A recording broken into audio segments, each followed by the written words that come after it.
This is the Lone Crater YouTube. We hope this video helps. You start by enabling Bluetooth on your Windows 10 PC and on the device you want to connect. Once Bluetooth is on, pair the two devices. Settings devices Bluetooth and other devices, click Add Bluetooth. Then open Settings Network and Internet Mobile Hotspot. This is where Windows manages sharing. Make sure the source network is correct so you share the right internet connection. Turning these on early saves back and forth steps and makes the next configuration seamless. Now configure how Windows shares the internet and why those choices matter. In Mobile Hotspot, pick the internet source you want to share, Ethernet or your Wi-Fi adapter, so traffic routes correctly. If you also use Wi-Fi sharing, set a clear network name and password.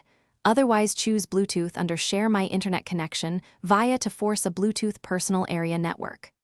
Once done, confirm the paired device accepts network access and Windows will create the connection profile. To finish, on the client device, open its Bluetooth settings and connect to the PC.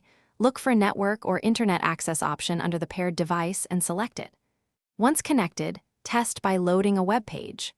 When done, return to Mobile Hotspot and turn it off to save power and reduce exposure. If the connection fails, make sure the Bluetooth support service is running on Windows, restart Bluetooth, and check for driver updates. These steps fix most pairing and PAN issues quickly.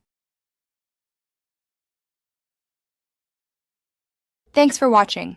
Consider subscribing if we helped you.